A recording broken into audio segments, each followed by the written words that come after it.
Jacob Hornberger, president of the Future of Freedom Foundation, and welcome to this week's Trump Watch, the show that brings you all a focus on what President Trump is doing and reports to you on a weekly basis what's happening, especially with respect to measures that Trump is taking that destroy our rights and our freedoms and our well-being. Well, Trump is expanding his use of the troops. He's now sent troops into the streets of Washington, D.C. to establish law and order. Of course, this comes on the heels of his sending troops to Los Angeles there to make sure that there's law and order there too. As I've long said, that the immigration police state along the border would never stay on the border. That all you needed was somebody that was really intent on winning the war on immigrants, and that immigration police state would expand, which of course indicates that the entire police state measures didn't work there along the border. You know, some of you know that I lived on the border over 30 years, and I lived under this police state, and it obviously didn't work, because if it had worked, you wouldn't need troops in L.A. You wouldn't need all these raids and Gestapo-like agents stopping people walking along the street and putting them in an unmarked car. That ultimately it would expand. And Trump's using the military to expand the immigration police state. Now, D.C., of course, doesn't involve immigration enforcement, but it's the same mindset of militarizing American society. And if anybody thinks that he's going to stop with D.C., they're living in la-la land. That Trump is testing the waters here. He's seeing what he can get away with. And, of course, in D.C., he can justify it and say, oh, well, this is the federal government's control over the nation's capital and so forth. But what he's doing is just paving the ground for people to become accustomed to having troops in American cities. And so I don't think it's going to stop here. I think you're going to see more militarization of American society. And at the risk of belaboring the obvious, a militarized police state is the opposite of a free society. You cannot be considered free when you're living under this kind of situation. And what's interesting is that they don't go to the root of the problem. I mean, this country is facing some big problems, but the problems are rooted in the systems that Americans have chosen to adopt, the governmental systems, the economic systems that our American ancestors rejected. You know, things like the welfare state, the managed regulated economy, the national security state, the drug war, the war on immigrants, the Pentagon, CIA, NSA, massive empire of foreign military bases, foreign wars, coups, state-sponsored assassinations, paper money, Federal Reserve. I mean, all of these systems that Americans have brought into existence that our American ancestors rejected for over 100 years, they're the root of the problem. But nobody wants to face that. They just want to look at the scapegoats, and the most popular scapegoats are the illegal immigrants. And of course, Trump's a very astute guy, very smart guy. He can sense that, okay, here's the vulnerable part of American society that I can go after and people will cheer me, but in the process destroy what's left of American freedom. And that's what's happening with this expansion of the immigration police state and the militarization of cities. It's not going to stop here. It's not going to stop with D.C. He's just getting people acclimated to the idea of this. I mean, you can see him with respect to his relationship with this guy Bukele in El Salvador. This is what Bukele did. I mean, there was massive gang violence in El Salvador. So this guy comes in and says he's going to establish law and order. So he builds this terrorism confinement center.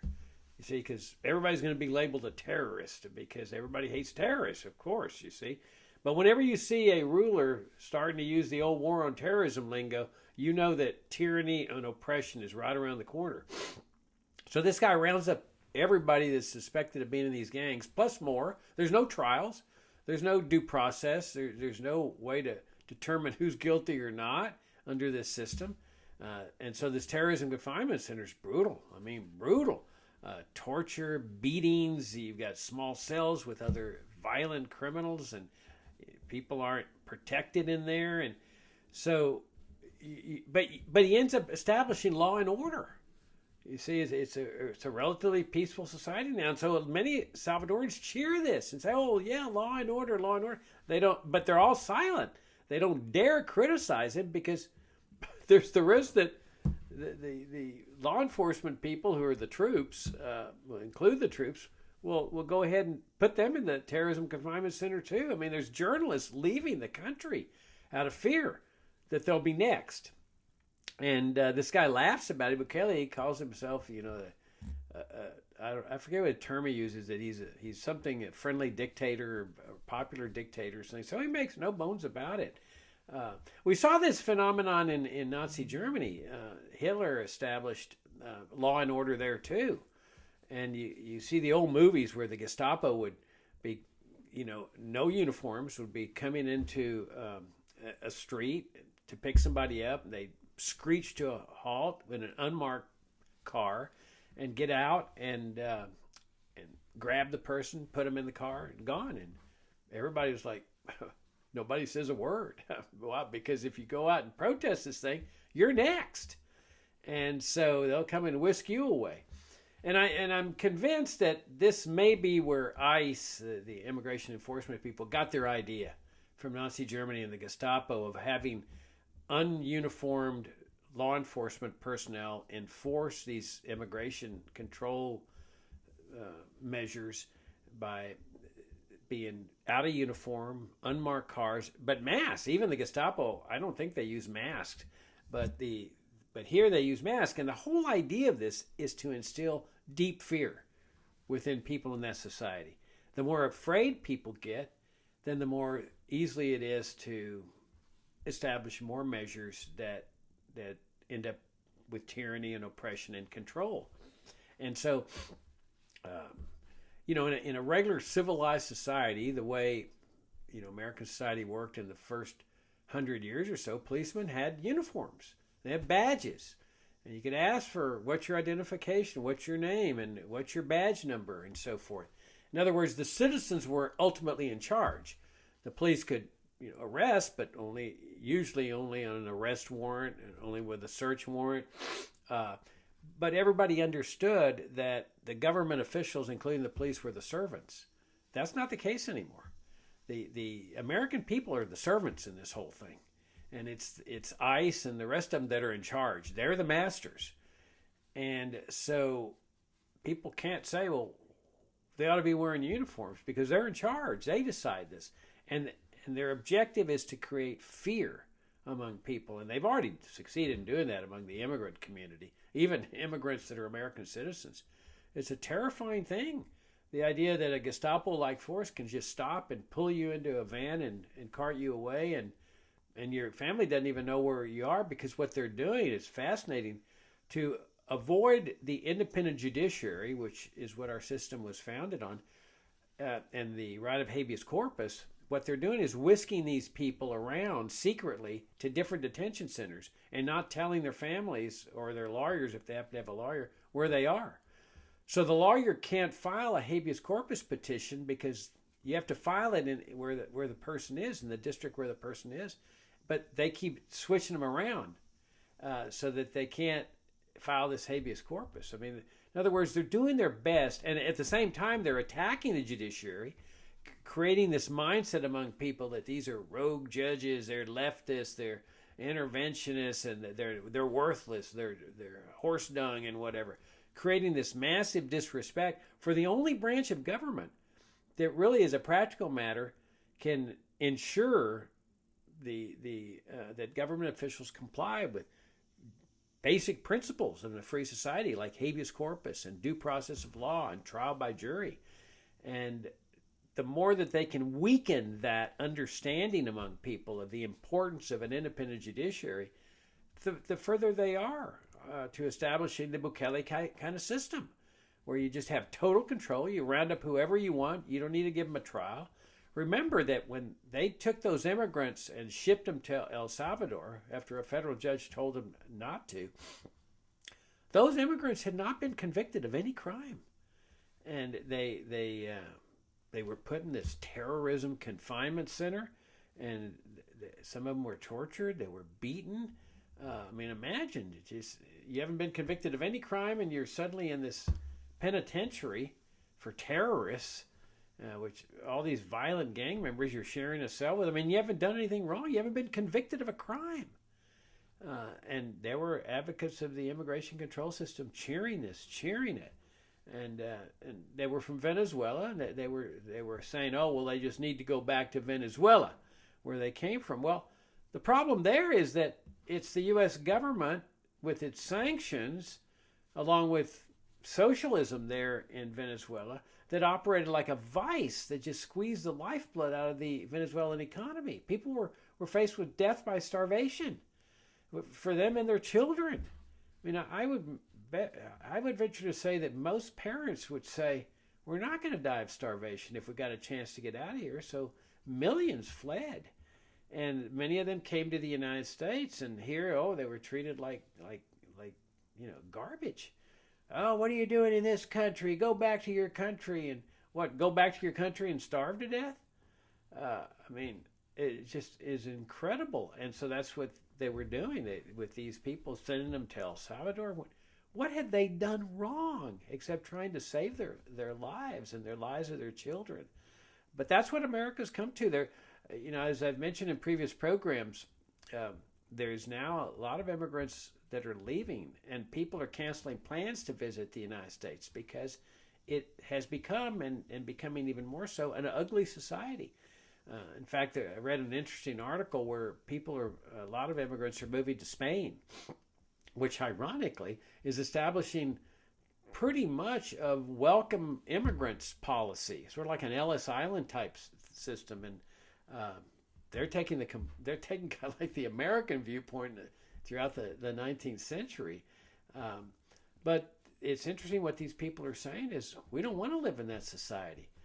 Some of them have fled tyrannical regimes in Latin America, like Nicaragua or others, and they say that they're just as scared here as they were over there. And they're scared of getting deported back there. And so a lot of them are saying this is an ugly society, and so they're leaving. And it is an ugly society. It's a society in which there's more and more militarization, which is the opposite of a free society. I think it goes without saying that a militarized police state is the opposite of a free society. And we can see that with North Korea. Okay, North Korea ends up sealing its border perfectly. Nobody can get in from the south. Okay, but the whole society is militarized now, and the whole society is so ugly that nobody wants to get in anyway. And so now people are avoiding the United States. They're leaving the United States. I mean, what a great way to win the war on immigrants. Hey, look, no immigrants are coming to the United States anymore. Yeah, because it's so ugly. And then there's the scapegoating. You see, nobody wants to face the real root of the problem as to the dysfunctional nature of American society. And that is the systems that Americans brought into existence in our time, modern day Americans, not our ancestors. They hated everything today's Americans stand for and favor and believe. But you've got this massive dysfunctional society where they look for scapegoats. And the most popular scapegoat is the illegal immigrant. That, we can just cleanse America of illegal immigrants. No, America will be great again, Jacob. No, it won't be. America will never be great because you've got these dysfunctional systems that Americans are wedded to. Welfare state, warfare state, national security state, Pentagon, CIA, NSA, FBI, ICE, Border Patrol, war on drugs, DEA, managed regulated society, paper money, Federal Reserve System, this whole conglomeration of statist systems. That's your root of the problem. And Americans won't let go of them. They are just wedded to these programs. Our American ancestors hated all of this. And that's why they didn't have any of it. Income taxation, the IRS. So you've got this dysfunctional system, but they need scapegoats. And, of course, immigrants are a popular scapegoat. But the more they militarize American society, troops in D.C., troops in L.A., troops in other cities, Americans might cheer it. Law and order, Jacob, law and order. Germans loved it when Hitler was establishing law and order, law and order. But after a while, everybody kept his head down. So when those Gestapo agents grabbed somebody off the street, took him away, nobody said anything.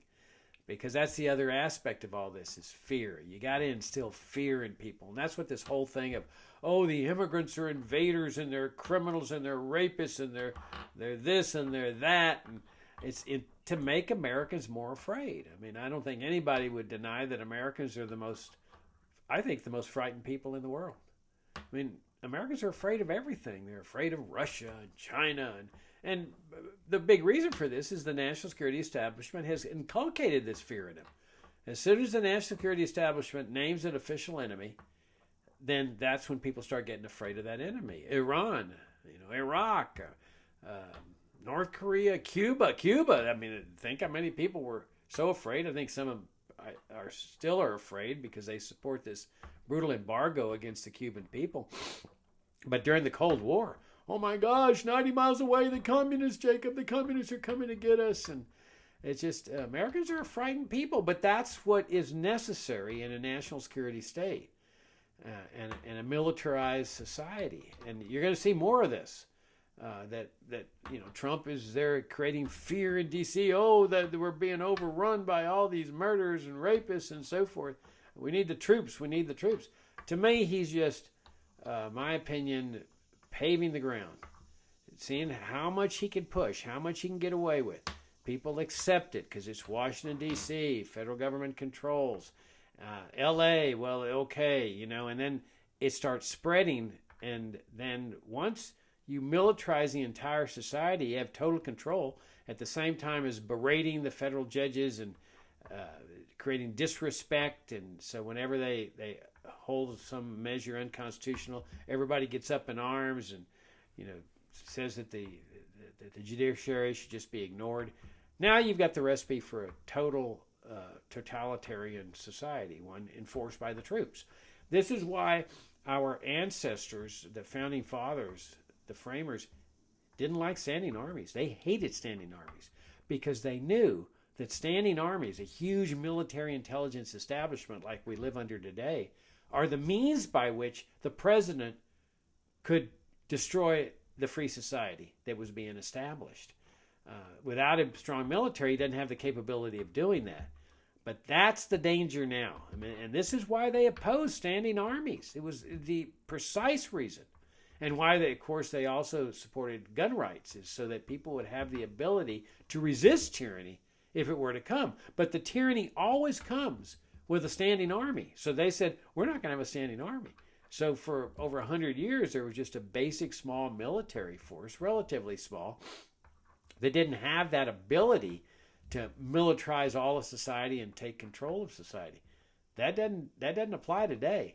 They have full authority and capability to take control all across society. And then what? Well, if you go and Google standing armies, Jacob Hornberger, you'll see my article there on our website at fff.org on what the founding fathers felt about standing armies. How do you resist them? They're the ones that have all the weaponry, the drones, the attack planes, the jets, the infantry, the armor. Who's able to stop that sort of thing? So it's these systems that we brought into existence that are the problem. Now let me move to the drug war, because that's in the news too with President Trump. This guy is obviously a very smart guy. I think everybody agrees on that. But does he really think that he's going to win the war on drugs by bombing Mexico or bombing Venezuela? I mean, it would seem that way. He's now, according to the news media, he's ordered the Pentagon to prepare targets in Latin America for the drug cartels. It's incredible. I mean, which shows you that the drug war police state hasn't worked either here in the United States. So there's this notion that, okay, we've had mandatory minimum sentences, we've cracked down, we've had asset forfeiture, we've got federal judges operating as drug law enforcers, and we're putting people away for years and years. But it hasn't worked. But he thinks he can make it work by bombing the cartels in Mexico. And of course, Mexican President Sheinbaum says, no, you're not going to violate our sovereignty. But what can she do about it? If she fights back and attacks these drones or whatever troops he sends down there, if he does that, then you're talking about a real war, which probably means, I mean, they remember the Treaty of Guadalupe Hidalgo and the Mexican War. It would mean, absorbing another half of Mexico. And then you can see the immigration control advocates going ballistic because you'd be absorbing all the Mexican people in those areas too, from the border all the way down to the half of Mexico. That's what was done with the Treaty of Guadalupe Hidalgo. And so Mexico has to worry about that they may lose another half of their country if they get in a war with the United States, which they cannot win, of course. And so, and then if these cartels respond with attacks on, let's say, people in Brownsville or Laredo or El Paso or whatever, then all of a sudden, oh, well, we got to send more troops down there, and we've got the full militarization of really the borderlands in American society. I mean, all they need is an excuse. But for Trump to honestly believe that he's going to win the war on drugs with this is just ridiculous. It's just a repeat of the old Al Capone syndrome with prohibition. The best thing Sheinbaum could ever do is just legalize drugs in Mexico. I mean, Trump would go ballistic. I mean, there'd be 200% tariffs, but it'd be worth it because at least you put the cartels out of business. Everything would become legalized. In a legalized market, you don't have cartels and violence like this, turf wars and so forth. But she doesn't get it either. She's over there, saying, "Oh no, leave it to us. We'll crack down. We'll win the war on drugs." Really? When? I mean, it's gone on for years. The violence of the drug war has destroyed Mexican society. But she's right there with Trump. We got to fight this war on drugs, and it's going to get nastier. But again, it's another way to destroy the freedom of the American people. That you use this as a way to get further militarization of American society, and the further idea is that we need to do what's necessary to keep you safe, and we're going to keep you safe from these narco drug kingpins and so forth. Same thing with Elliot Ness and Al Capone and all the violence of prohibition, the machine gunnings and the attacks with grenades and stuff. All that disappeared with legalization of alcohol, and that's what would happen with drug legalization. Immigration continues going on. They're now separating children from parents again in a different manner.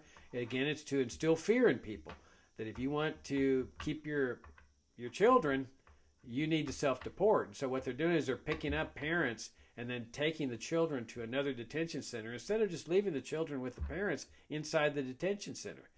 And so the parents are faced with a choice. Agree, sign the immediate deportation papers and be reunited with your kids, or fight the deportation and lose your kids. This is that fear again that they do. It's terror.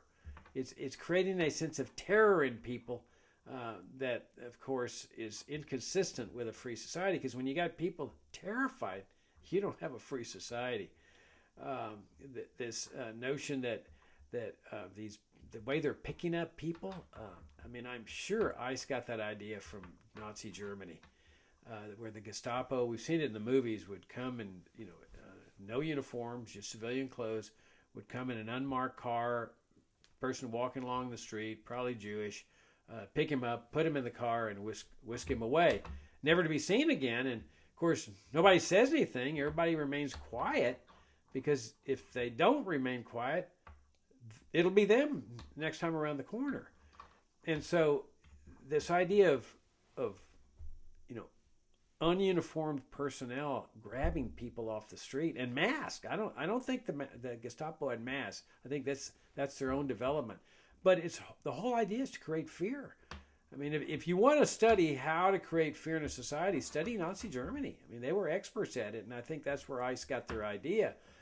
Because in a regular civilized society, and the way America worked for over 100 years, is policemen had uniforms, badge. You could ask for identification, badge number, and so forth. They're totally doing away with that. And I think it's the idea of creating terror.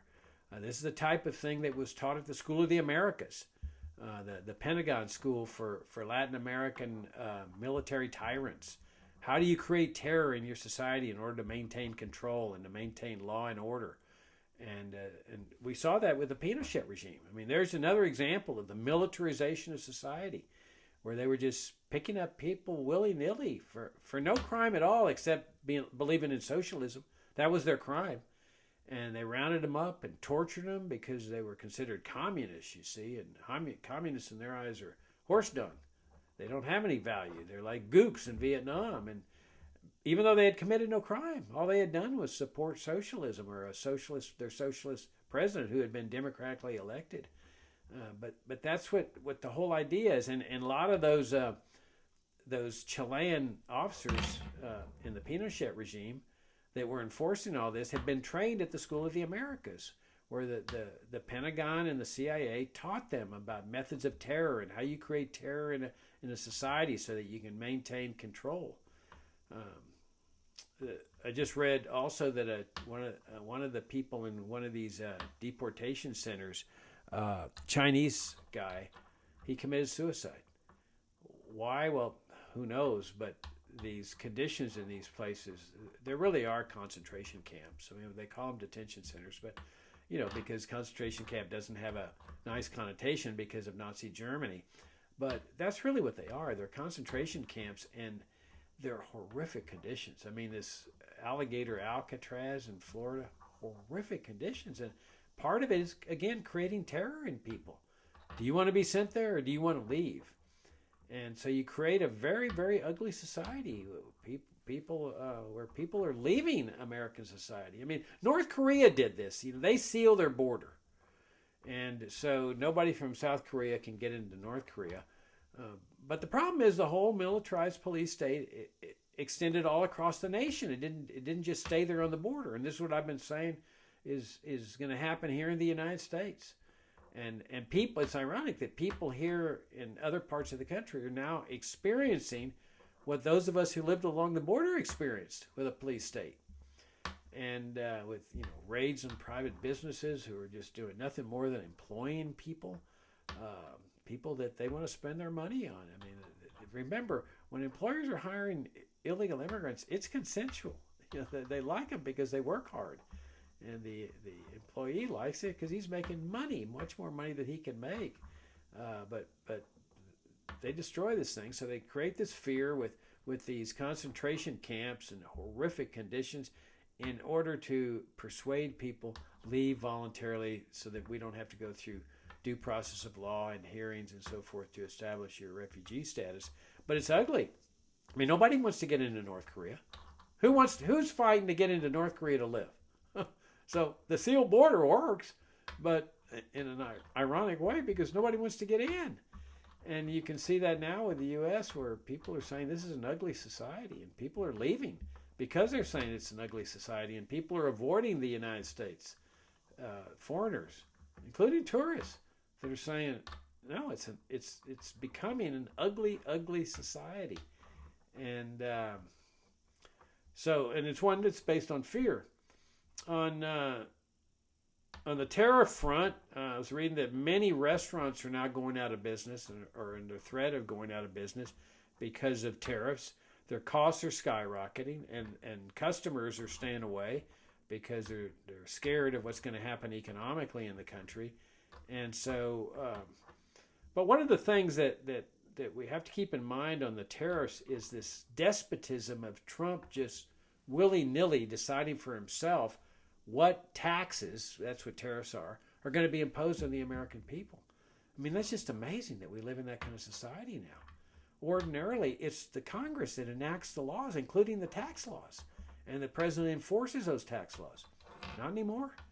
Again, this is part of that totalitarian, authoritarian mindset and system that is coming into existence that people are passively accepting. It's like, oh, well, of course the president can do this. Why shouldn't the president be able to do this? And so hardly anyone's questioning the very notion of the despotic practice of just saying, here, tariff there. Oh, no, I'm going to extend it for 90 days. Oh, I'm going to give you a lower tariff because you're nice. And I mean, totally arbitrary. I mean, that is the totally opposite of a free society. In a free society, it's the Congress that enacts the laws. Now, the laws could still be tyrannical. They could enact a 200% tariff by Congress. I'm not suggesting that necessarily is a guarantee of freedom, but it's an aspect of freedom that it comes with divided government. And that's what our framers understood. That's why there were three branches of government. And then we've got the continual attacks, of course, on Jerome Powell, the Federal Reserve head. Trump realizes that his tariffs are causing economic distress. He wants lower interest rates, that artificial injection of paper money, expansion of paper money, which means more debasement of the currency, more devaluation. He's just nominated a guy named Stephen Moran to the Federal Reserve. The Wall Street Journal reports that he's an advocate of a weaker dollar.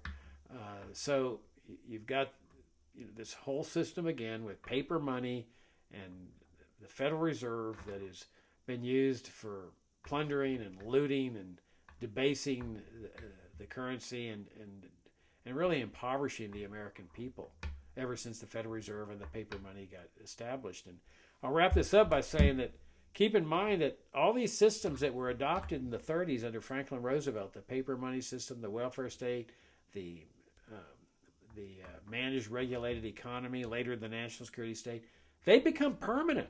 The emergency was supposed to be temporary, but the systems became permanent. And that's what's happening with the immigration control system and the militarization of American society.